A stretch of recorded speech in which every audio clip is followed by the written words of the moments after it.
Wabarakatuh dan selamat malam pemirsa. Senang sekali malam hari ini saya Dedi Irawan bisa kembali menjumpai Anda di Lobi Belajar Lebih Memahami. Seperti biasanya selama 90 menit ke depan Lobi akan menghadirkan satu tema yang pastinya menarik dan juga mudah-mudahan informasi yang nanti akan kami bawakan memberikan informasi yang lebih untuk Anda hari ini. Tapi sebelum saya memulai Lobi malam hari ini, saya ada satu informasi yang datangnya dari Lamongan, di mana ada puluhan siswa SD Negeri Soko 3, Kecamatan Tikung, Kabupaten Lamongan mengalami keracunan massal. Ini terjadi setelah diberi minum oleh gurunya. Mereka langsung dilarikan ke puskesmas setempat untuk mendapatkan perawatan intensif. Ini dia liputannya. 20 siswa SD Negeri Soko 3, Kecamatan Tikung, Lamongan mengalami keracunan massal. Mereka keracunan usai meminum minuman bunga Rosella produksi SD Jatirejo yang diberikan oleh guru mereka saat berada di ruangan kelas. Setelah meminum minuman tersebut, seluruh siswa mengalami pusing-pusing dan mual, sehingga langsung dilarikan ke puskesmas tempat untuk mendapatkan perawatan intensif. Bahkan 9 siswa harus diinfus karena sempat pingsan usai meminum minuman tersebut. Menurut Vito Viryono, siswa kelas 4 SD Negeri Soko 3, dirinya meminum minuman bunga Rosella di dalam kelas telah diberi oleh guru. Usai diminum, perutnya merasa mual dan mengalami pusing-pusing. Tadi minum apa, Dek? Rosella. Dikasih siapa? Dikasih bapak. Habis banyak minumnya? Pusing-pusing nggak? Iya. Mual-mual? Waktu apa istirahat? Waktu pelajaran. Akibat kejadian ini, aparat Polsek Tikung langsung menyita 48 botol sisa minuman Rosella. Rencananya, minuman tersebut akan dikirim ke laboratorium untuk memastikan adanya racun dalam minuman tersebut.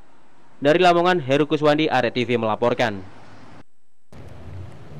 Ya, tema untuk Lobi pada malam hari ini berkaitan dengan wirausaha. Siapa yang memilih berwirausaha? Siapa juga yang sukses dalam menjalankan wirausahanya, nanti akan saya hadirkan di Lobi malam hari ini.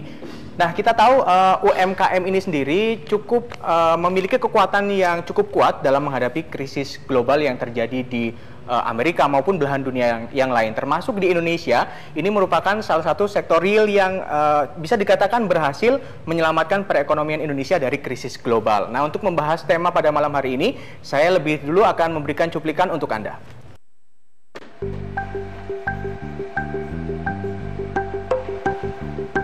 Angka pengangguran tahun 2014 diprediksi bakal turun. Hal ini diperkirakan dari angka pertumbuhan ekonomi Indonesia yang menunjukkan tren positif serta berkurangnya tambahan angkatan kerja baru. Dari angka pengangguran tahun 2013 sebesar 7,39 juta orang, diperkirakan angka ini akan turun menjadi 7,24 juta orang di tahun 2014. Pernyataan ini merupakan sambutan Menteri Tenaga Kerja dan Transmigrasi Muhaimin Iskandar yang dibacakan oleh Sekjen Kemenakertrans pada acara workshop di Jakarta. Berkurangnya angkatan kerja baru ini bisa disebabkan oleh adanya peralihan paradigma yang semula ingin mencari kerja atau menjadi pegawai, sekarang bagaimana membuka peluang usaha atau berbisnis. Hal ini seiring dengan munculnya berbagai sarana yang terus berkembang sehingga terciptalah ide-ide kreatif dari setiap kesempatan. Ide bisnis atau berwirausaha bisa datang kapanpun dan dimanapun. Ide usaha bisa didapati dari pengalaman pribadi, teman, atau bahkan berasal dari hobi. Seperti yang dialami oleh dua narasumber Lobi kali ini. Bagaimanakah awal mereka memutuskan membuka bisnis ini? Apa sajakah kendala yang sering dihadapi saat mengawali berwirausaha? Semua akan kita bahas di Lobi kali ini.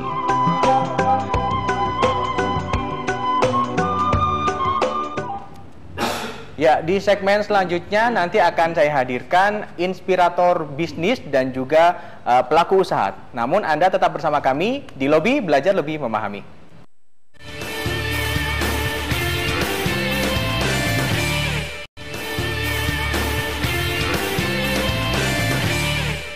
Ya, kembali bersama kami di Lobi Belajar Lebih Memahami. Narasumber saya yang pertama ini memiliki usaha yang ada kaitannya dengan sepatu, tapi berbeda dengan sepatu yang Anda biasa pakai, ini pelindungnya sepatu dikala hujan. Nah, kalau misalkan Anda pengendara motor biasanya sering memakai jas hujan, namun sepatu Anda basah. Nah, sebelum saya memperkenalkan narasumber saya yang sudah hadir, saya berikan Anda satu cuplikan berikut ini.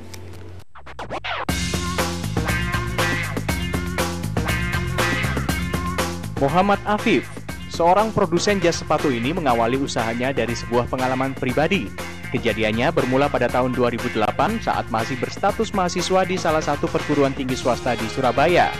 Suatu pagi saat hendak berangkat kuliah dengan menggunakan sepeda motor, Afif kehujanan di tengah jalan. Kendati tubuhnya sudah terlindung oleh jas hujan, namun tidak dengan sepatu yang ia kenakan. Untuk menyiasati, ia kemudian membungkus sepatunya dengan kantong plastik. Dari situ, ia lalu mendapat ide untuk membuat pelindung sepatu bagi para pengendara motor. Dengan modal awal sebesar Rp500.000 yang ia pinjam dari sang kakak, Afif merealisasikan idenya itu. Belakangan, ide yang nampaknya sederhana ini sukses mengantarkan Afif dari mahasiswa biasa menjadi pengusaha dengan omset ratusan juta rupiah. Bagaimana kiat Afif dalam menjalankan usahanya? Langsung saja kita berbincang dengan Muhammad Afif di lobi kali ini.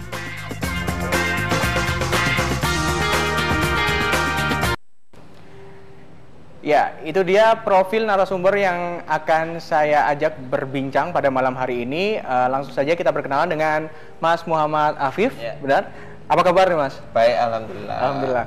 Nah, menarik idenya untuk membuat satu pelindung alas kaki begitu ya, betul. Terutama bagi para pengendara sepeda motor. Benar itu karena pengalaman pribadi sebenarnya? Ya, karena pada tahun 2008 ya, ketika saya semester 2 kuliah di salah satu perguruan tinggi swasta, kan harus pakai sepatu nih kalau kuliah.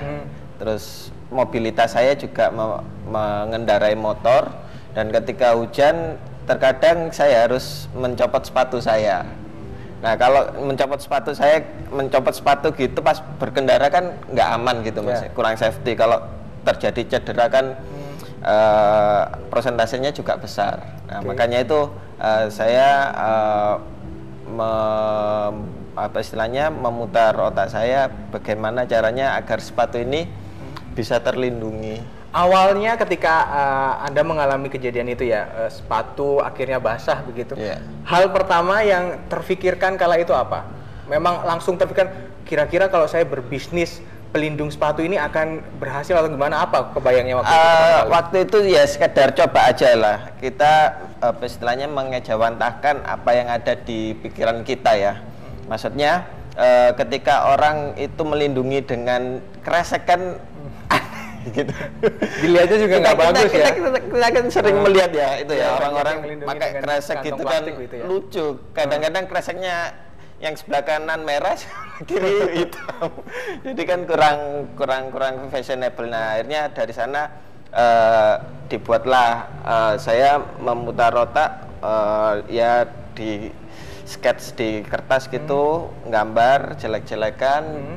Nah, kita sudah dapat desain jas sepatu yang menurut saya sih sudah fashionable. Oke. Gitu. Kalau untuk membuat sepatu pelindung sepatu tadi ya, itu kan pastinya membutuhkan keterampilan tertentu, misalkan membuat desainnya, kemudian pemilihan bahan dan juga menjahit. Nah, dari awal skill yang Mas Afif miliki untuk menciptakan jas hujan sepatu itu apa? Jadi terus terang karena ayah saya itu juga pengusaha sandal sih sebenarnya. Oke, jadi nggak jauh-jauh ya? Jadi ada beberapa ilmu yang memang ditularkan dari ayah saya, yaitu ya pemilihan bahan. Terus, tapi kalau kita bicara model itu dari saya sendiri.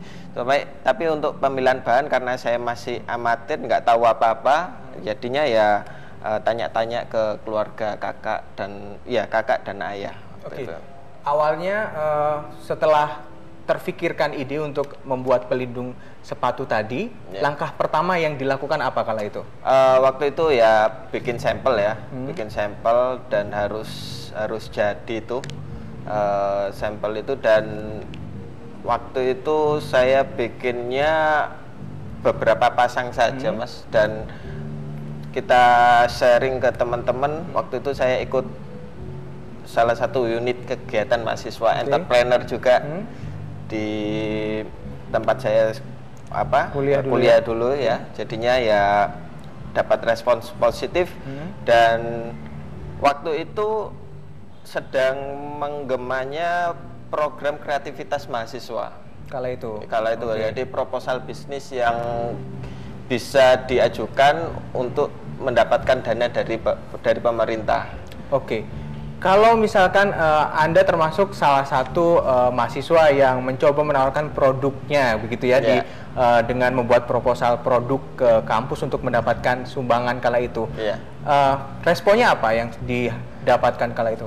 Karena itu programnya dari Kemendikbud dan dalam momen ini saya mengucapkan terima kasih sama pemerintah ya sudah ada program itu. Jadi kita ajukan, format sudah ada sih, format tinggal download aja waktu itu. Oke. Jadi tinggal mengisi, terus dan alhamdulillah proposal saya diterima dan mendapatkan dana sekitar 7 juta. Baik, nanti kita bahas lebih dalam lagi apa-apa saja yang sudah Anda lakukan dalam bisnis Anda ini. Tapi kita harus jeda dulu, dan pemirsa jika Anda ingin bergabung bersama kami, ingin bertanya langsung ke Mas Afif seputar usaha yang dia geluti saat ini, Anda bisa menghubungi kami di nomor telepon 031 582 596 54. Lobby akan segera kembali saat lagi.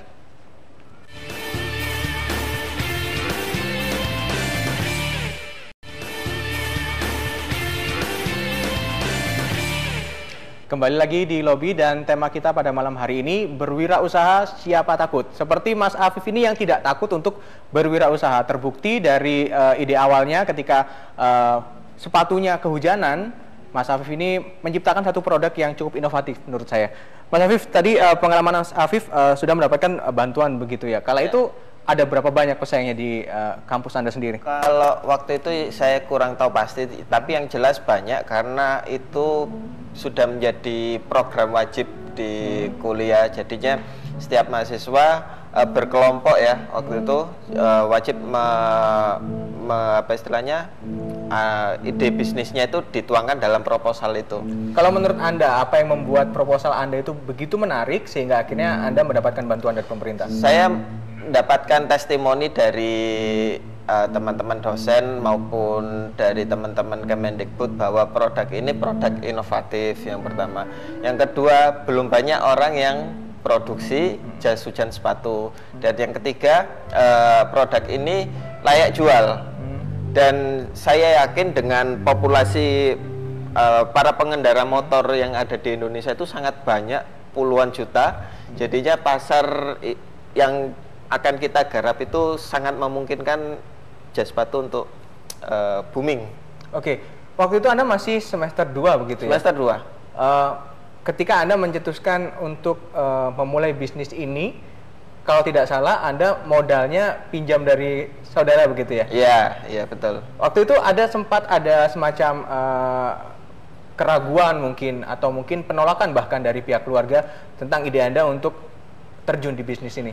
Sebetulnya sih kalau dari keluarga sih support ya, yang pertama. Yang kedua, karena saya berprinsip bahwa usaha yang harus saya jalankan ini adalah usaha yang benar-benar berdikari, terpisah dari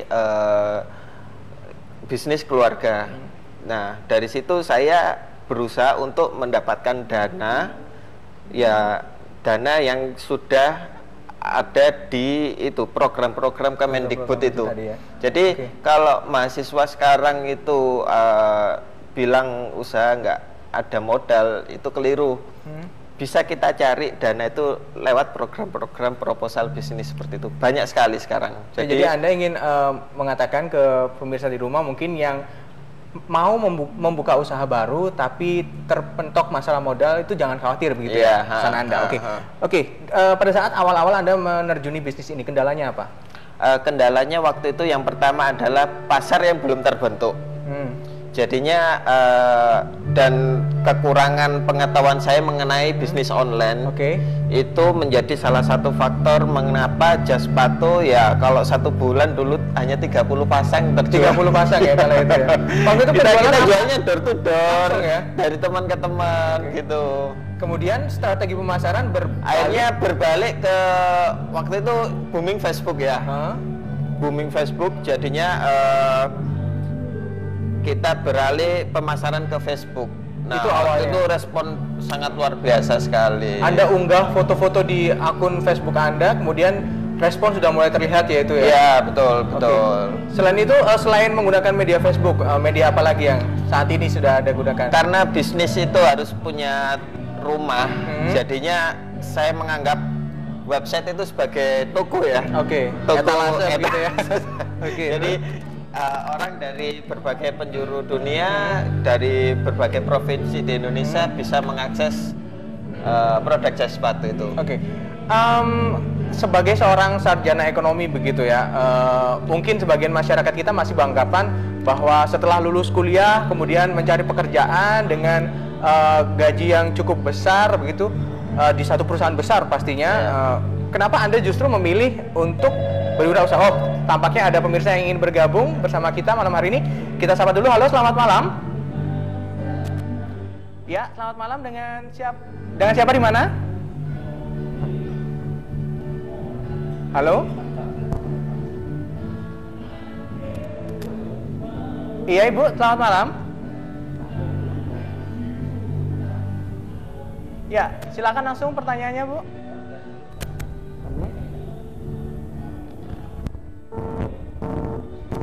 Tampaknya ada gangguan komunikasi. Oke, silakan Mas Afif dijawab.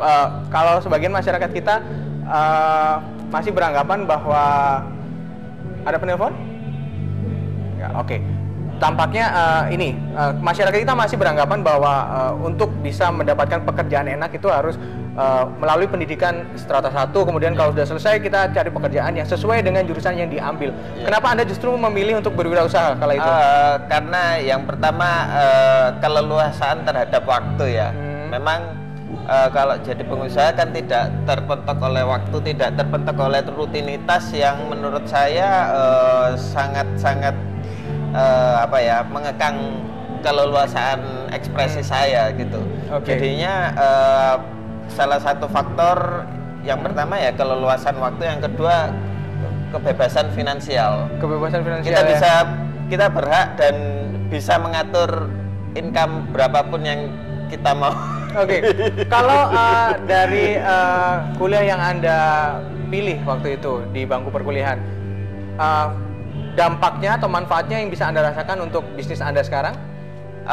Karena kuliah saya di bidang bisnis pemasaran, jadinya saya juga berterima kasih pada dosen-dosen yang mengajarkan konsep-konsep bisnis yang bisa saya praktekkan sekarang. Contoh seperti pemasaran, kita pemasaran ke online bagaimana, terus kita pemasaran komplain handling ke bagaimana, itu sudah diajarkan semua sama dosen saya. Kalau sebagai bisa dikatakan Anda seorang pengusaha muda begitu ya. Ya. Apa kira-kira yang bisa Anda tularkan ke pemirsa di rumah yang mungkin ingin berwirausaha begitu? Jadi untuk berwirausaha yang pertama adalah satu, kita harus punya semangat, kita harus punya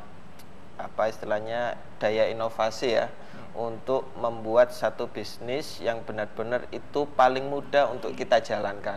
Oke. Ya, kita tidak bicara bisnis yang besar yang mungkin kita kalau bayangkan aja susah. Jadi apa yang ada di depan mata kita, apa yang ada di sekeliling kita, yang mungkin bisa dijadikan opportunity bisnis, kita bisa menjalankan itu. Jadi peluang itu bisa kita lihat dari sekeliling kita dulu lah ya. Betul, Kemudian betul. kalau sudah kita melihat ada potensi di sana, kita dalami, kita sukai dulu, ya. baru kita terjun di situ ya. Betul. Oke. Pada saat Anda memulai usaha ini, Anda sempat melihat tidak ada produk serupa, mungkin tidak di dalam negeri atau di luar begitu, Anda berkaca dari produk luar mungkin? Oke. Jadi pada waktu itu sih memang untuk awalnya memang dari saya pribadi ya. Nah kemudian permintaan pasar meningkat, dan disitulah muncul follower baru. Bagi saya kompetitor itu adalah sesuatu yang menguntungkan. Karena begini, saya ketika jas sepatu berjalan sendirian di pasar, itu penjualannya ya begitu-begitu saja. Namun ketika ada kompetitor, justru booming 3 kali lipat. Bahkan untuk tahun ini boomingnya luar biasa. Kita sapa dulu pemirsa di rumah. Halo, selamat malam. Selamat malam. Assalamualaikum warahmatullahi wabarakatuh. Waalaikumsalam. Ya, silakan Mas. Ya, saya dengan Budi. Budi. Ya, dari Surabaya. Saya setuju Mas, zaman kan masih usia muda, lalu istilahnya berwira swasta. Ya. Cuma berapa persen dari usia muda yang berwira swasta itu sangat setuju. Oke. Saya justru juga usia masih 30 tahun, jurusan biologi. Nah, pendidikan biologi. Sekarang wira swastanya apa? Jasa sebar brosur, nyempal banget dan istilahnya. Tapi istilahnya apa ya? Dengan wira swasta benar, leluasa banget. Bahkan istilah dalam Islam kalau saya 10 pintu rezeki, 9 itu ada di wira swasta, 1 ikut orang. Tapi kebanyakan apa? Banyak yang ikut orang karena alasannya keterbatasan modal. Kalau prinsip saya, wira swasta itu bukan modal, benar kata semangat. Istilahnya itu niat yang paling sip, inovasi dan lain-lain. Betul, setuju Mas Dito. Oke. Itu. Mas Budi, kalau boleh tahu tadi bisnisnya apa Mas Budi? Saya jasa sebar brosur saya.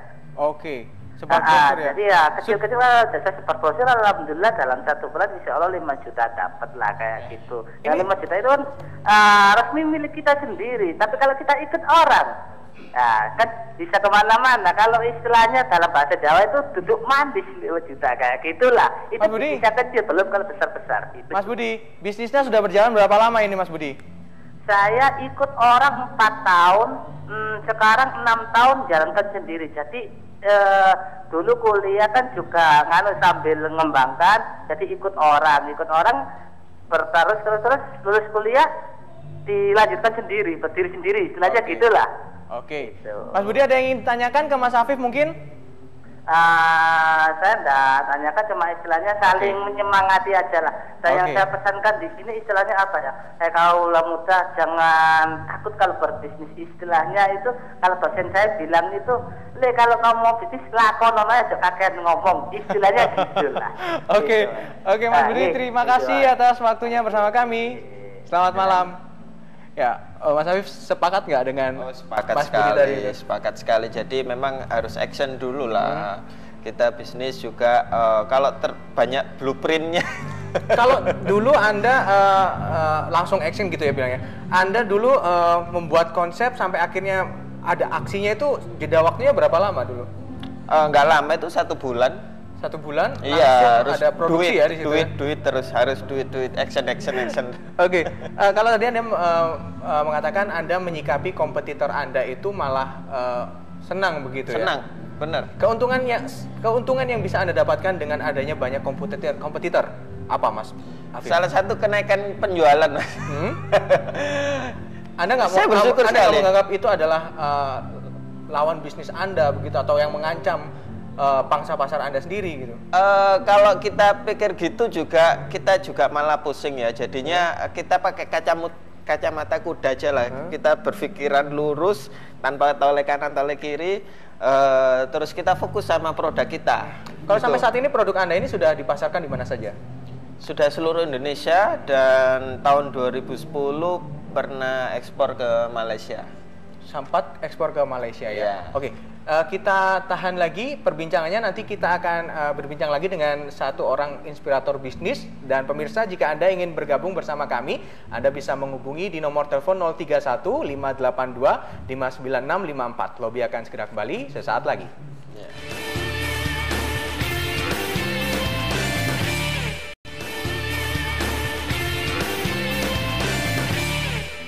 Ya, terima kasih Anda masih bersama kami di Lobby Belajar Lebih Memahami, dan kita masih membahas tema yang berkaitan dengan wirausaha. Berjudul Berwirausaha Siapa Takut. Dan saya tadi sudah banyak berbincang dengan salah satu pelaku usaha, Mas Afif, dan sudah hadir pula seorang inspirator bisnis. Langsung saya perkenalkan Pak Wuryanano. Pak Wuryanano, selamat malam Pak. Selamat malam. Kabarnya gimana Pak malam hari ini? Luar biasa prima. Luar biasa prima. Oke, Pak, kalau melihat teman saya yang satu ini, Mas Afif, dia memiliki usaha yang mungkin tidak terfikirkan oleh banyak orang sebelumnya. Pak Nano melihatnya seperti apa ini? Ya, saya melihat belakangan ini ya, sekitar 5 tahunan terakhir ini luar biasa perkembangan entrepreneurship di Indonesia. Jadi anak-anak muda itu sangat gencar sekali, bersemangat. Saya juga menggarisbawahi kadang-kadang karena terlalu semangatnya mereka itu bisa jatuh bangun, kadang jatuh nyungsep enggak bangun lagi. Ini gitu. Karena itu saya keliling hampir ke seluruh Indonesia itu memberikan arahan gambaran bagaimana sih berwirausaha, mengawalinya bagaimana, mentalship yang harus dimiliki bagaimana. Oke, sebelum memberikan tips mengawali wirausaha itu seperti apa, mungkin sebagian dari pemirsa di rumah atau mungkin saya juga mungkin berpikir pelaku usaha atau wirausaha itu adalah orang yang menciptakan satu produk baru atau hanya menjadi istilahnya pendistributor oleh produk-produk yang sudah diproduksi oleh pabrik misalkan itu. Sebenarnya entrepreneur sendiri itu seperti apa sih Pak? Kalau bagi saya sih yang penting mereka ada kegiatan berbisnis secara mandiri, itu saya sebutnya ya entrepreneur. Substansinya itu adalah melakukan kegiatan bisnis. Kegiatan bisnis secara mandiri, dia tidak ikut orang lain, meskipun dia hanya sebagai distributornya produk dari pabrik, itu no problem menurut saya. Jadi keinginan untuk mandiri itu yang penting sebenarnya jadi seorang pengusaha. Kalau apa yang sudah dilakukan oleh Mas Afif ini, pengalamannya dulu di tahun 2008 dan akhirnya memutuskan untuk menerjuni apa yang waktu itu dia rasa bagus dan prospek begitu. Apakah memang harus seperti itu ketika kita memiliki satu ide itu, maka cepat-cepatlah kita harus merealisasikan, atau kita berkutat dengan konsep tampaknya ada penelpon yang ingin bergabung bersama kita. Halo, selamat malam. Selamat malam. Ya, dengan Bapak siapa, di mana Pak? Bapak Jaya di Pasuruan, Pak. Pak Jaya di Pasuruan. Iya, silakan Pak dengan pertanyaannya. Satu saja pertanyaan saya, bisa nggak jadi distributor produknya Mas Afif ini dan gitu. Ya, gimana cara menghubunginya gitu? Oke, baik. Pak Dayat ya dari Pasuruan ya. Mungkin terima kasih Pak, nanti bisa kita jawab. Iya. Ya, Mas Afif, mungkin bisa ada blog atau apa yang mungkin bisa disebarkan mungkin untuk pemirsa di rumah yang ingin melihat produk-produk Anda ini di mana gitu. Ya, untuk produk jas sepatu bisa dilihat di website kami di websitenya ya, www.jaspatuku.com. jassepatuku.com. Oke, nanti mungkin kalau Pak Dayat masih belum jelas bisa telepon lagi di akhir acara ya Pak Dayat ya. Itu tadi. Kembali lagi ke Pak Nano. Pak, tadi pertanyaan saya terpotong gitu Pak. Ya, bagi saya melihat Mas Afif ini saya salut luar biasa, prima. Jadi anak muda punya ide-ide cemerlang seperti itu memang menurut saya harus segera ditindaklanjuti dengan action. Saya khawatir kalau hanya terbersit ide-ide terus ngumpulin, ditulis segala macam, tidak action. Biasanya kalau mungkin pebisnis baru begitu ya Pak ya, kira-kira apa sih yang menjadi kekalutan dalam sebelum memulai usahanya itu apa sih Pak biasanya? Saya melihatnya begini, seorang pebisnis baru, pemula, itu hal pertama harus dari ini, kemurnian niatnya untuk bisnis. Kalau Mas Afif saya lihat memang dia murni niat untuk bisnis mandiri. Kadang-kadang ada anak muda lainnya itu ikut-ikutan sekedar melihat tren, ini Mas Afif kayaknya jadi miliarder, habis itu dia ikut-ikutan bikin itu. Tapi dia tidak muncul dari istilah orang Jawa, kerentek hatinya itu tidak muncul secara kuat. Dia hanya melihat, wah ini kalau saya bisnis seperti ini saya bisa jadi kaya raya. Jadi yang di otaknya itu hanya terbersit seorang pengusaha pasti kaya raya.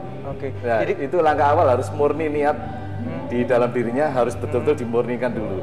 Bisnis mandiri harus penuh dengan komitmen dan konsekuensi yang akan dia terima. Itu dipahami dulu. Kemudian yang kedua, dia harus punya visi. Saya yakin Mas Afif punya visi. Visinya ini pengendara sepeda motor bisa ratusan juta orang. Itu visi yang besar, itu harus dimunculkan.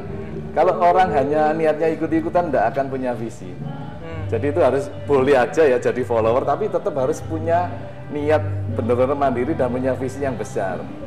Nah kalau hanya visi besar, terus nggak ada aksi, nggak ada misi, itu seringkali terjadi Mas. Sepanjang saya luntang-lantung di dunia entrepreneurship itu banyak orang punya visi besar, nggak ada actionnya. Itu kira-kira faktornya apa itu Pak? Kalau visinya besar tapi aksinya masih belum gitu. Itu apa yang menjadi penghambat Itu biasanya biasanya? dari sisi spirit entrepreneurship-nya yang nggak muncul ya, gara-gara mungkin dari niat awal kurang murni tadi. Karena ikut-ikutan dia akhirnya pinter merancang visi, bla bla, tapi begitu mau action ragu-ragu. Kalau untuk menumbuhkan spirit entrepreneur itu apa saja yang perlu disiapkan oleh setiap orang? Kalau bagi saya dia harus langsung berani melakukan.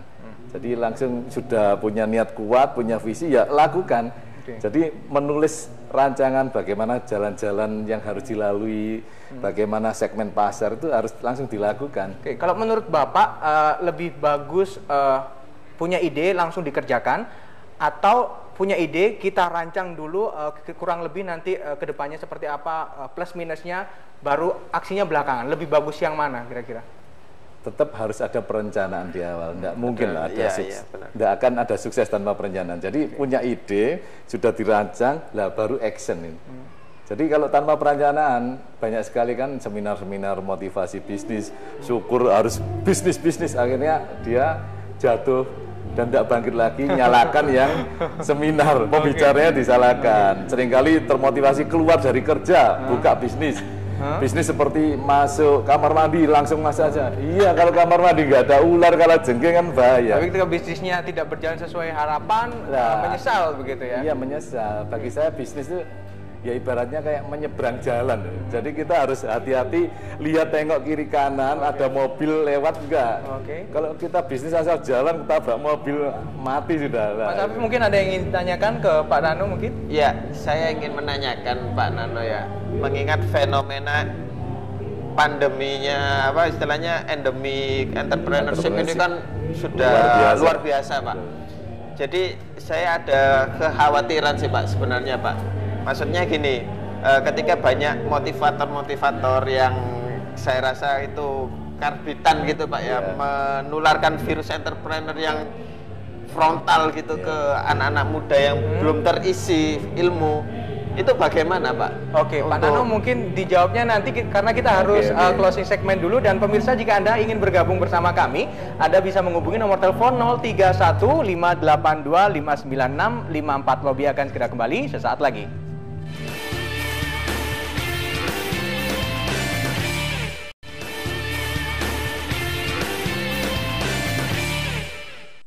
Ya, terima kasih Anda masih bersama kami di Lobby Belajar Lebih Memahami. Dan bagi Anda yang ingin bergabung bersama kami, Anda bisa menghubungi nomor telepon 031 582 596 54. Pak Nano, tadi terakhir ada pertanyaan dari Mas Afif, sekarang monggo dijawab. Ya, memang ya kalau dalam berbisnis, yang pertama kita harus mempersiapkan mental. Dan mental itu kembali lagi saya ingatkan dari niat awal. Niat awal Anda memulai bisnis itu apa? Apakah memang betul-betul ingin mandiri atau hanya melihat tren, ikut-ikutan, wah ini mumpung rame ikut-ikutan. Itu banyak terjadi. Sehingga apa yang terjadi? Begitu tren itu jatuh, si pebisnis yang ikut-ikutan juga ikut jatuh. Tetapi pebisnis awal, misalnya Mas Afif, begitu misalkan jas hujannya cepat itu omsetnya menurun, dia akan berpikir lagi bagaimana membuat yang lebih unik lagi, lebih diminati, karena dia punya visi yang kuat, niat murni. Tetapi yang follower tadi yang hanya ikut-ikutan, dia nggak memikirkan itu, dia akan cari tren-tren lain. Tapi kalau di masyarakat kita ini lebih persentasenya lebih banyak mana? Yang follower atau memang yang dari awal sudah punya misi sendiri, Pak? Saya melihatnya sih lebih banyak yang follower. Lebih banyak yang follower. Iya, pasti. Jadi bisa dikatakan kalau yang follower itu tingkat bertahannya itu tidak lebih besar ketimbang yang punya visi dari awal sendiri. Memang yang follower kalau dia nggak mengubah mindsetnya, nggak mengubah niat awalnya, dia akan pasti jatuh. Tetapi kalau follower itu punya niat yang dipermurni, diperbagusi, dia akan memikirkan, wah ini meskipun saya follower, saya akan meng-create lebih bagus lagi dari pelopornya. Yang penting bagaimana dia mengembangkan produknya dan mengembangkan usahanya gitu ya Pak ya. Itu. Pak Nano, kalau bagaimana kita bisa mengubah mindset begitu ya? Kebanyakan masyarakat kita kalau melihat ada job fair semacam itu, begitu banyak yang antusias begitu. Bagaimana mengubah mindset masyarakat dari yang pemburu kerja menjadi pencipta lapangan kerja? memang bukan hal mudah ya untuk mengubah mindset masyarakat. Yang jelas dari sisi masyarakat sendiri, kalau dia sudah ada keinginan bisnis, cobalah bergaul dengan para pebisnis. Jadi kalau sudah ada sedikit aja keinginan bisnis, cobalah bergaul, masuk komunitas-komunitas bisnis. Agar apa? Mengasah mental entrepreneurship-nya. Kalau sudah ingin bisnis, tetap aja bergaulnya dengan para pekerja profesional, dia nggak akan keluar dari sana. Jadi langkah awal menurut saya, yaitu tadi, begitu ada keinginan, saya mau bisnis, ya segera aja datangi, masuk, gabung di komunitas bisnis. Dari situ akan terasa mentalnya. Kalau mungkin ada yang ingin membuka usaha baru, tapi di sisi lain dia tidak ingin meninggalkan pekerjaannya begitu. Apakah bisa kita memulai bisnis tanpa harus meninggalkan profesi kita sebelumnya? Ya, sebagian besar memang mengawali usaha bagi para pekerja seperti itu, Mas Dedi. Jadi mereka ada keinginan bisnis, mereka sudah mau mendatangi komunitas bisnis, akhirnya terbersit, wah saya sambil kerja, tak sambil mencoba mulai bisnis. Itu boleh dan sah saja dilakukan, sepanjang dia harus membenahi visinya ke depan. Jadi kalau sampai si pekerja tadi yang punya bisnis, dia tidak punya visi bisnisnya mau dikemanain, mau sebesar apa, dia akan selamanya bisnisnya nggak berkembang sebagai sambilan. Jadi menurut saya hendaknya memang bagi rekan-rekan yang bekerja dan sudah memulai bisnis, coba perkuat di sisi bisnisnya. Tetapi jangan lupa pekerjaan yang ditugaskan oleh perusahaan jangan terbengkalai, itu nanti nggak bagus. Tapi Pak, kalau ada suara dari motivator lain mungkin ya, yang jika Anda ingin memulai usaha, Anda harus fokus dan Anda tinggalkan pekerjaan Anda. Pak Nanos setuju dengan pendapat semacam itu? Memang banyak ya motivator bisnis itu seringkali motivasinya terlalu kenceng, sehingga mereka yang dengerin itu seringkali langsung keluar. Dan saya melihat yang mendesak langsung keluar itu biasanya akan jatuh. Dan akhirnya kasihannya apa? Melamar kerja lagi. Jadi himbauan saya sih, kalau Anda yang pekerja ingin memulai bisnis, ya tetap aja bekerja itu tetap Anda lakukan sambil mencoba mulai bisnis. Dan sambil memikirkan bagaimana memanage bisnis sambil bekerja. Misalkan bisa rekrut orang terdekat dulu, saudara, family, atau teman dekat, suruh bantu menghandle bisnis yang dipantau sambil bekerja. Itu yang langkah awal. Jangan langsung belum pernah punya pengalaman bisnis langsung keluar, resign. Ya sudah. Kalau mungkin pengalaman Mas Afif ini berbeda ya, karena justru setelah lulus tidak perlu susah-susah mencari pekerjaan karena Mas Afif sudah menciptakan lapangan pekerjaan begitu ya. Betul, kalau Mas Afif beda, dia visinya memang tidak ingin kerja ikut orang, itu lebih bagus. Kalau di awal dulu Mas Afif dibantu berapa orang dan sekarang perkembangannya sudah berubah menjadi berapa jumlah karyawannya? Dulu yang pertama itu awal usaha hanya 2 orang. Satu penjahit, satunya bagian sembarang ya, satunya lagi ya saya ini 2 orang, 3 orang dengan Mas Afif gitu ya. Terus sekarang sudah ada 25 orang pekerja. Itu dari tahun 2008 sampai 2014 ya? Iya. Total sekarang sudah ada 25 orang. 25 orang. Pak, Anda melihatnya seperti apa fenomena? Luar biasa untuk orang semuda ini, karena zaman saya dulu tidak ada. Keberanian awal Anda untuk fokus di bisnis ini apa sih?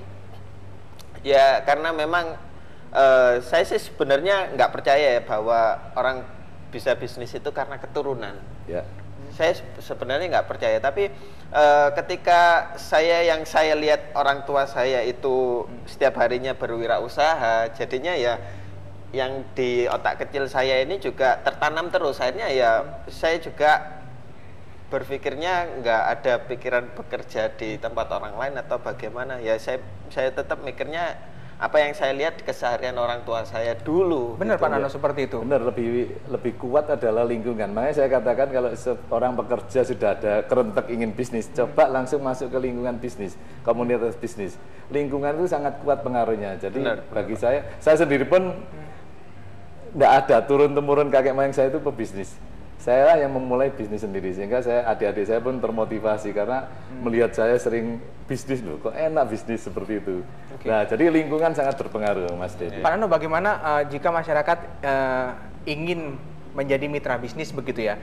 Tapi masih ada kekhawatiran, mungkin nanti investasi yang sudah saya berikan akhirnya menguap begitu saja, atau bagaimana kita bisa memilih bisnis yang benar-benar aman dan yang hanya menipu orang begitu, Pak?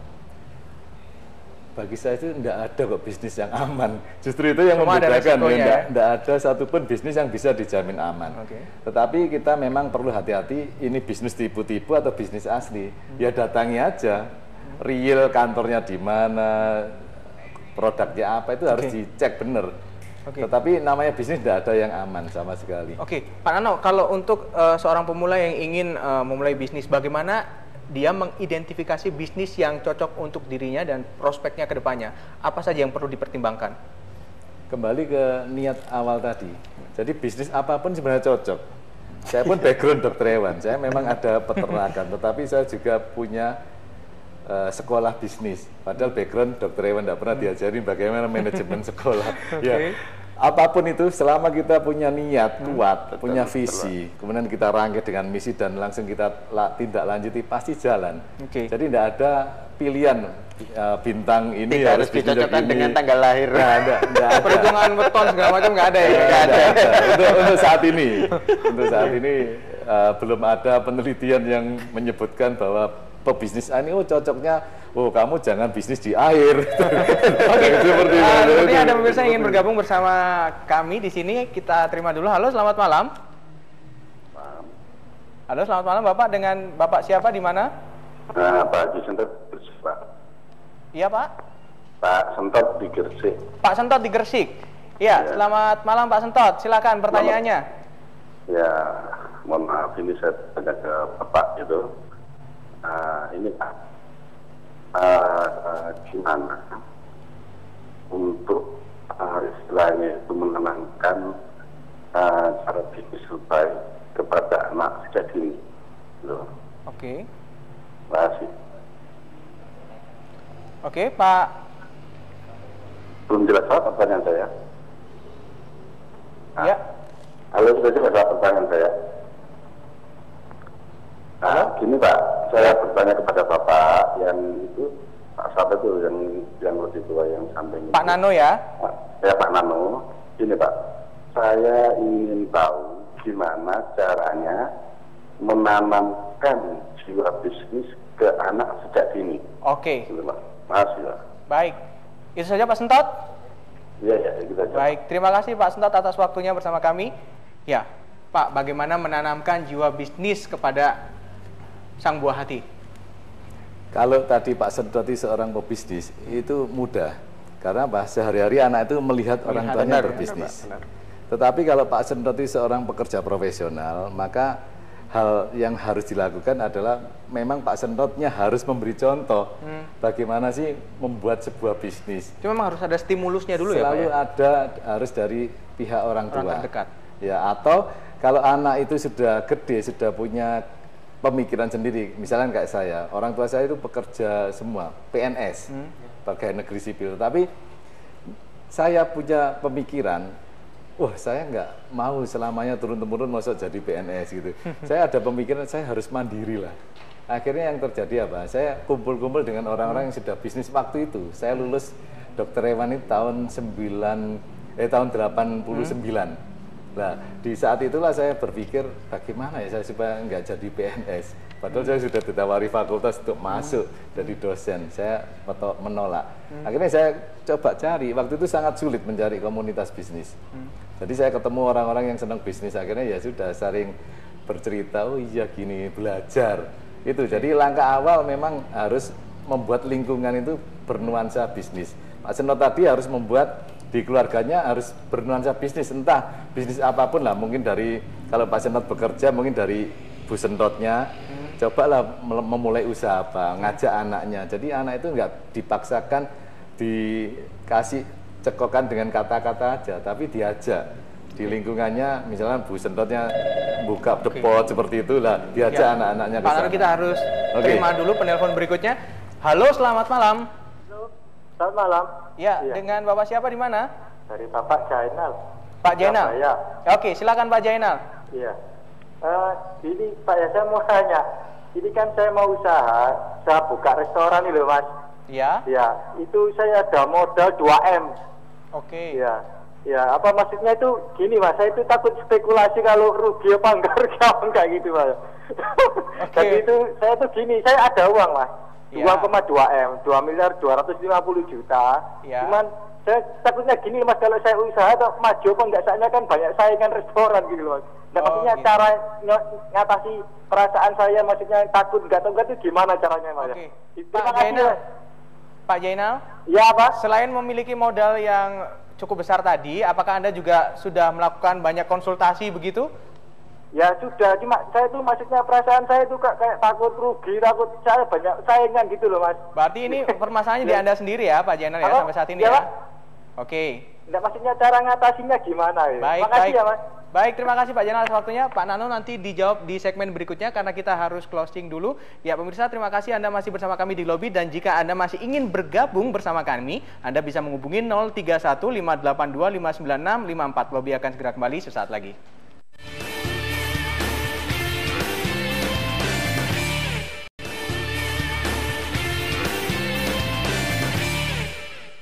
Ya, kembali bersama kami di Lobi Belajar Lebih Memahami, dan sebelum segmen ini tadi ada penelpon Pak Jainul di Surabaya yang menanyakan ke Pak Nano. Beliau punya modal 2,25 M katanya Pak, pengen memulai bisnis di bidang kuliner, tapi masih ada keraguan gitu. Bagaimana untuk memupus keraguan dan memulai bisnis kuliner itu tadi Pak? Ya Mas Dedi, Pak Zainul tadi ya. Pak Jainul ya. Ya seringkali kalau kita justru punya duit sudah besar, namanya bisnis nggak ada yang aman. Bisnis apapun, wis model yang model franchise, model apapun yang sudah ngetop itu pun nggak bakal aman. Ya kembali lagi ke si investornya, dalam hal ini Pak Zainul ada keberanian untuk kalau suatu ketika jatuh miskin berani enggak lah. Kelebihan pebisnis adalah seperti itu, dia enggak peduli nanti bisnisnya itu jatuh atau enggak. Yang penting dia jalani terus. Kalau ada keinginan kuat di sana, saya yakin bisnis nggak bakal lah sampai bangkrut tutup, nggak mungkin. Tetapi kalau di awal sudah ragu lah, karena keraguan-keraguan itu akhirnya membuntu pikiran kita, nggak menemukan solusi. Jadi langkah awal Pak Zainul ya harus memberanikan diri, ya investasi. Kalau saat ini bisnis yang paling tampaknya ada pemirsa lagi yang ingin bergabung. Halo, selamat malam. Oh, terputus. Mungkin bisa dicoba lagi untuk telepon jika Anda masih ingin bergabung bersama kami. Pak Nano, untuk saat ini bisnis yang paling menjanjikan itu bisnis di bidang apa? Mungkin kuliner atau mungkin jasa atau apa mungkin yang paling banyak? Yang menjanjikan memang saya melihat terbanyak itu di kuliner. Kuliner karena bisa bervariasi macam-macam produk dan orang memang senang makan, orang nggak mungkin nggak makan, itu kuliner. Yang kedua memang dari sisi jasa. Jasa apapun, orang itu kan cenderung males kan sekarang ini. Bahkan jasa pengurusan STNK, BPKB aja laris. Karena apa? Orang males ngurus sendiri. Jasa apapun, tiket, travel, itu pasti tetap akan laku. Dan tapi yang paling bagus memang dari sisi, iya, kita harus terima penelpon berikutnya dulu, Pak Nano. Halo, selamat malam. Selamat malam. Iya, dengan Ibu siapa di mana? Ini dengan Ibu Yeni, Mas. Ibu Lina? Ibu Yeni. Ibu Yeni? Iya. Yeni di mana? Di Waru. Di Waru. Ibu silakan saya pertanyaannya. ingin tanya sama Pak Nano ini. Ya, silakan Ibu. Pak, saya kan peternak ayam kampung. Terus saya kalau lihat di pasar itu kok harganya mahal banget, saya tertarik gitu kan. Tapi ujung-ujungnya saya waktu itu kan peternak gitu. Tapi kok harganya waktu saya pasarkan itu nggak memuaskan gitu loh Pak. Saya ingin tahu kira-kira langkah apa yang harus saya lakukan biar apa ya, harganya itu bisa seimbang gitu loh Pak, saya dapat keuntungan gitu.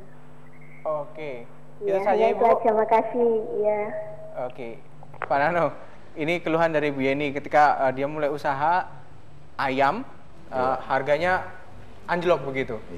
Kira-kira mungkin ada solusi mungkin untuk Ibu Yeni selain bidang ini mungkin? Ya, memang kalau saya melihat bisnis peternakan saat ini kalau baru memulai memang tidak prospek banget.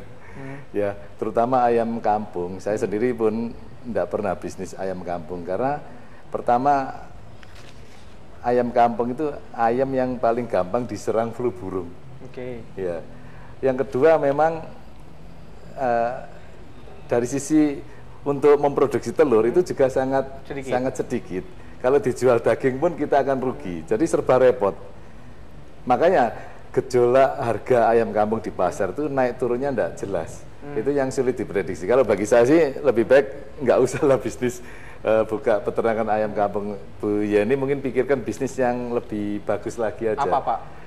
Yang masih berkaitan dengan peternakan deh? Kalau berkaitan dengan peternakan mungkin, ya saya bilang tadi, kalau baru memulai saat ini, itu sangat nggak prospek. Kecuali Bu Yeni punya modal gede. Minimal kalau mau buka bisnis peternakan ayam potong lah ya, itu paling nggak harus langsung buka 10.000 ekor. Karena apa itu Pak harus segitu? Karena apa? Untuk mengimbangi ini perputaran duit di sana.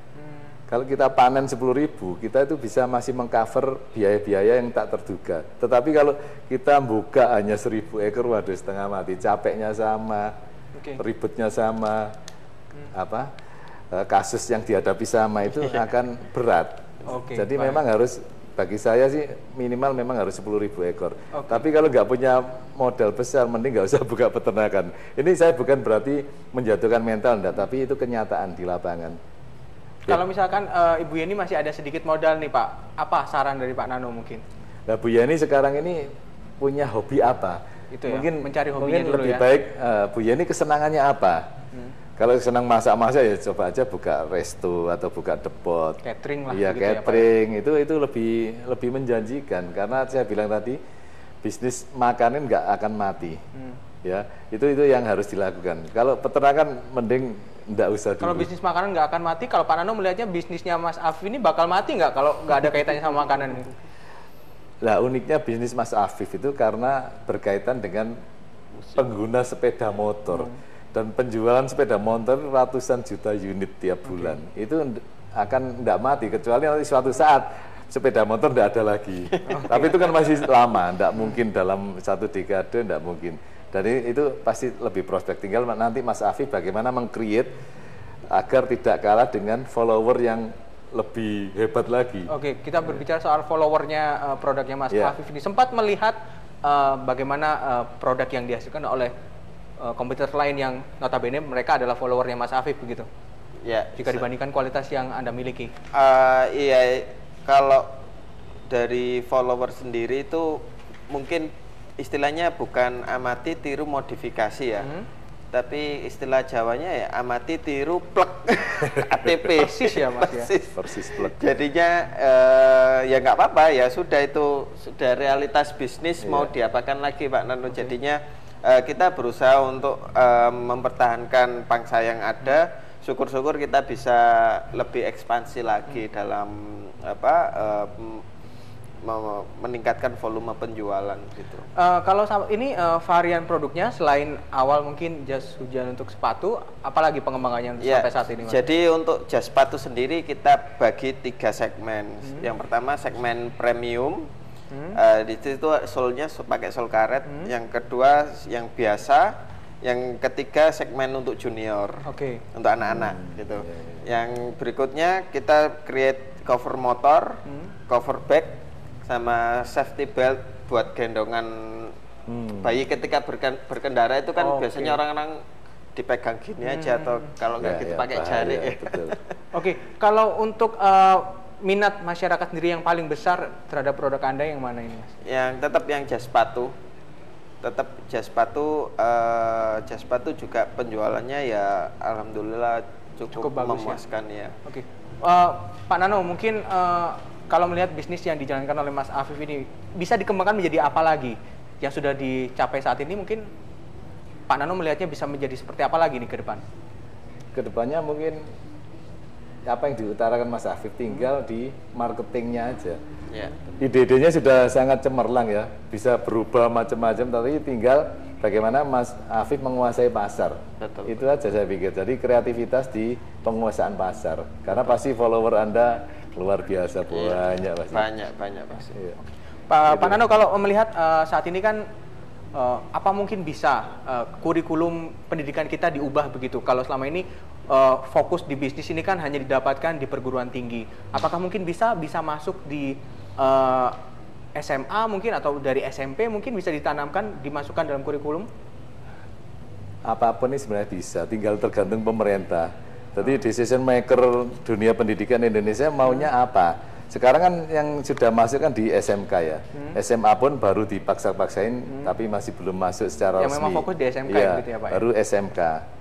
Dan selain SMK memang masih sulit ya, nggak tahu kenapa pemerintah kok tidak memasukkan. Kalau perlu mulai TK itu. Mulai TK. Terakhir untuk Pak Nano, untuk tema kali ini, berwirausaha siapa takut? Mungkin saran Anda bagi mereka yang masih ingin memulai usaha baru tapi masih ada keraguan, apa saran dari Pak Nano? Baik, mungkin saya simpulkan aja ya, ada beberapa tips. Yang pertama saya sudah sebut tadi, Anda kalau mau berwirausaha, Anda harus punya niat murni. Jadi bagaimana niat Anda murni benar ingin mandiri, ingin jadi seorang pengusaha. Yang kedua, punya visi yang besar. Jadi visi usaha Anda itu jangan dianggap sambil lalu atau sampingan. Punya visi besar, bayangkan usaha Anda di masa depan seperti apa. Yang ketiga, Anda harus juga punya misi, bahwa Anda ini sedang menjalankan misi usaha yang besar, bukan usaha ecek-ecek atau usaha sambilan. Itu Anda harus merancang di sana, harus ada perencanaan, itu harus lakukan, tidak bisa enggak. Tanpa perencanaan tidak bakal sukses. Yang berikutnya adalah Anda harus tetap tenang ya. Seringkali pebisnis memulai awal apalagi kena motivasi para motivator bisnis, euforia, seneng. Tapi Anda harus kendalikan ketenangan diri Anda. Di awal begitu ya? Benar, harus tenang diri. Tenangkan diri Anda, pandang bisnis Anda itu betul-betul real. Jangan hanya semangat bisnis tanpa punya ilmu langsung masuk. Ya, enggak bisa enggak. Kemudian ini yang paling terakhir, saat Anda berbisnis, di saat Anda mau memulai bisnis, di saat Anda sedang berbisnis, di saat Anda setelah berbisnis, selalu lekatkan Tuhan di sana. Gusti Allah itu selalu harus dilekatkan di hati nurani Anda. Karena apa? Bisnis tidak ada jaminan untuk selalu sukses. Kalau tanpa Tuhan di dalam diri kita, pebisnis pasti kacau. Kadang-kadang kita lagi stres kalau kita nggak punya Tuhan yang jadi pegangan, nggak ada Gusti Allah, nggak ada Sang Hyang Widi, itu wah kacau. Akan terguncang mentalnya. Itu yang penting di sana. Saya pikir itu awal yang harus dimiliki para pebisnis pemula. Begitu, Mas Afif sedikit. Ya, untuk closing statement saya itu yang pertama dalam memulai bisnis, yang pertama kita harus punya ide, pemikiran apa yang bisa kita create dari lingkungan sekitar kita, tidak usah jauh-jauh. Yang kedua, action aja ya. Dan yang ketiga, yang terakhir ya selalu berdoa, itu aja. Baik. Sekali lagi terima kasih atas kebersamaannya di Lobby, Pak Nano, Mas Afif. Semoga ini bisa menginspirasi pemirsa yang ada di rumah. Ya, Lobby masih akan segera kembali saat lagi. Anda tetap bersama kami di Lobby, belajar lebih memahami.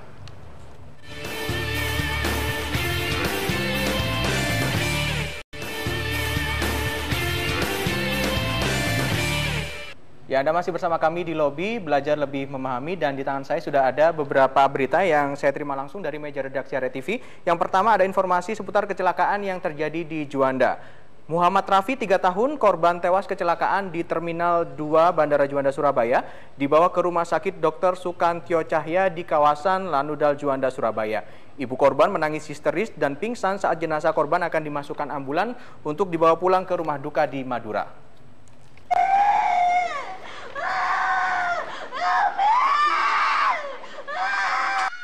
Aminah, 30 tahun, langsung menangis histeris saat jenazah Muhammad Rafi akan dimasukkan ambulan untuk dibawa pulang ke rumah duka di Madura. Aminah yang masih belum bisa berjalan karena ikut tertabrak mobil Alphard berusaha turun dari kursi rodanya dan jatuh sambil meneriakkan nama anaknya. Beberapa keluarga korban dibantu anggota TNI Angkatan Laut yang bertugas di rumah sakit tersebut berusaha mendudukan kembali Aminah ke kursi rodanya, namun Aminah tetap meronta hingga akhirnya pingsan. Keluarga korban mengatakan Aminah sangat terpukul dengan kejadian yang menewaskan anaknya tersebut. Apalagi Rafi adalah anak semata wayang Aminah dan suaminya Taufik. Apalagi mobil Alphard itu juga menabrak Aminah dan beberapa keluarga lainnya. Yang dari Malaysia. Terus? Ada mobil dari sana, dari luar itu. Kenapa kok sampai naik ke atas tembok itu, mobil masuk ke dalam itu? Gitu. Ibu waktu itu di mana? Waktu itu? Ya waktu duduk itulah. Oh, langsung ketabrak gitu Bu ya? Iya. Ibu sempat tertabrak tadi? Sempat, saya didorong sampai jauh. Ibu sempat terseret? Iya. Berapa meter tadi terseretnya, Bu? Ya, mungkin dari sini sampai ke sana. Terus Rafinya? Pasca tertabrak mobil Alphard di Terminal 2 Juanda, jenazah Muhammad Rafi bersama korban lainnya dibawa ke Rumah Sakit Dr. Sukantio Yahya di Lanudal Juanda untuk divisum. Setelah selesai, jenazah Rafi langsung dibawa ke rumah duka di Desa Tentimur, Kecamatan Ketapang, Sampang, Madura untuk dimakamkan di desa kelahiran korban. Dari Sidoarjo, Novem Suhendra, Arek TV melaporkan. Ya, informasi selanjutnya masih ada kaitannya dengan kerusakan Taman Bungkul di Surabaya. Polrestabes Surabaya akan melakukan pemanggilan terhadap terlapor yakni pihak panitia bagi-bagi es krim terkait pengaduan atas perkara perusakan bunga di sekitar Taman Bungkul dan Jalur Hijau. Laporan saat ini sudah diproses dan segera dilakukan pemeriksaan dengan memanggil para saksi. Taman Bungkul Surabaya, Jawa Timur rusak parah akibat acara bagi-bagi es krim minggu lalu. Kerugian materi dari kerusakan jalur hijau di sepanjang Jalan Raya Darmo itu diperkirakan mencapai 1 miliar rupiah. Pemerintah Kota Surabaya melalui Kepala Dinas Kebersihan dan Pertamanan Khalid Buhari telah melaporkan kejadian ini ke polisi. Kapolrestabes Surabaya, Kombes Pol Setia Junianta membenarkan telah menerima laporan dari Pemkot Surabaya. Saat ini laporan sedang diproses dan dalam waktu dekat akan memanggil semua pihak yang terlibat termasuk pihak panitia dan sejumlah saksi dan mengumpulkan alat bukti. Pihaknya juga tidak mengistimewakan laporan tersebut. Semua dilakukan seperti laporan yang lain sesuai dengan proses hukum yang berlaku. Ya betul, kemarin sudah ada laporan polisi yang dilaporkan ke Polrestabes Surabaya berkaitan dengan pengerusakan tersebut yang diwakili oleh siapa? Kepala DKP Pak Khalid Aidil. Ya, singkatnya ada. Ya, saya agak lupa salah satu pimpinan kepala dinas DKP. Ya, itu namanya agak lupa. Kapolrestabes Surabaya memastikan pihaknya juga tidak pernah mengeluarkan perizinan terkait dengan kegiatan tersebut. Namun, jika ada rekomendasi yang dikeluarkan di tingkat Polsek, pihaknya akan melakukan klarifikasi. Dari Surabaya, Eko Widodo, Arek TV melaporkan. Ya, pemirsa, Anda bisa menyimak informasi selengkapnya di program Berita Malam yang akan hadir malam hari ini jam 21 waktu Indonesia Barat. Mewakili rekan kerja yang bertugas, saya Dedi Irawan mengucapkan terima kasih atas segala perhatian dan kebersamaan Anda. Terima kasih juga untuk Skyline Furniture yang sudah mensupport acara lobby pada malam hari ini. Kita ketemu lagi di lobby episode berikutnya tentunya dengan tema yang menarik lainnya. Wassalamualaikum warahmatullahi wabarakatuh. Bersama di sini kita coba menemui. Bersama di sini kita cari satu solusi. Bersama di sini kita coba